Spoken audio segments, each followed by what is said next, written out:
Good morning. Today is Monday, March 22nd, and this is your 5 minutes of Monday morning inspiration. My name is Brandon Page, and I've produced this video for you with the goal of doing two things. Number one, to provide you with some wisdom that you can put into practice today that will help you become a top producer. And number two, to do this under 5 minutes. So let's get started. Last week, the topic was learning how to say no. And I made a recommendation that you learn how to say no to at least 3 things. So before I go on today and give you some tips on how to say no with class, I have a little bit of wisdom I want to share with you. Now, this has been said a bunch of different ways by a bunch of different people, but this is the way I would say it in my own words. In order for you to become and then ultimately remain a top producer, you actually have to focus your attention and energy on saying no to more low-value things each day so that you can actually say yes to just a couple high-value things. I'm talking maybe 1 or 2, maybe 3 things. So you'll find yourself in this predicament where as you do more and as you serve more people better, you will be asked to do more things, or can we do more things, or should we go in this direction? And in effect, what ends up happening, you have to get good at saying no, because some of these smaller value things ultimately are dragging you away from your high value activity that will bring you the most return on the investment of your time, energy, and attention. What I have observed over the years in my own life and the lives of others is that a lot of times I think a key reason why people are bad at saying no, or they get anxiety about saying no, is actually because they don't say no to themselves. If you pay attention to last week's talk, I mentioned there was 3 things you must learn to say no to. Ironically, but not accidentally, 2 of those things were things that you must say no to dealing with yourself, actually saying no to you. And what I've observed is if you get good at saying no to you, it becomes easier to say no to other things and other people, because you realize in order to say no to you, it's because you have clarity about what you're doing. And if you go in this direction or do this thing, it's going to take you off course from what you've committed yourself to. When you're clear, you can say no. And when you're used to saying no to yourself, exercising some self-discipline, it's easier to say no to other people.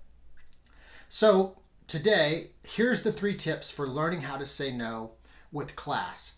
When someone comes to you now, we're dealing with the real world. Someone comes to you at work, at home, at church, at some organization you're a part of, and they ask you for help or ask you to do something.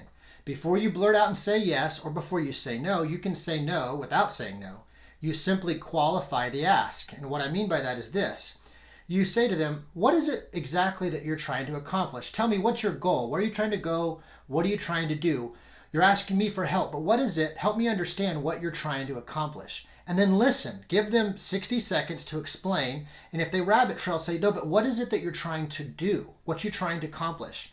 And then what you can do is offer a couple, 1 or 2 recommendations of things that they could do that would help them accomplish their goal. Sometimes, I've observed most of the time, people will kind of verbally process and go, oh yeah, and they'll actually turn and go on to working. And you realize that you kind of just actually said no, but what you actually is helped them get headed in the right direction. And you've just been released from the ask. Number 2, give a truthful reason why you cannot assist them right then. So you're kind of saying, I would like to help you, but I can't help you right now.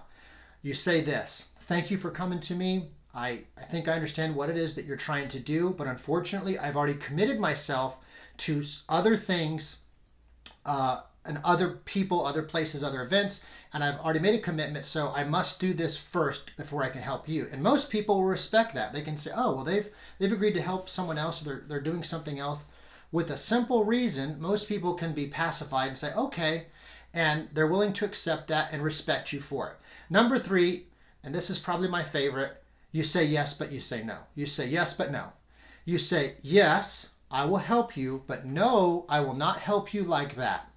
So you got to be on guard for when people come to you and what they're doing, in effect, is asking you to do their job or asking you to do something that they think would be great, but they haven't really thought through the consequences or the costs involved with doing that thing.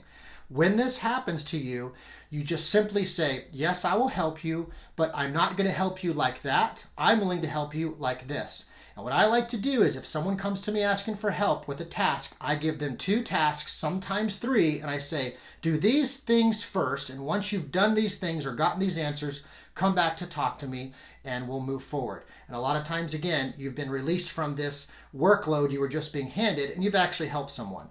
So I hope this helps you today and that you're able to apply this immediately.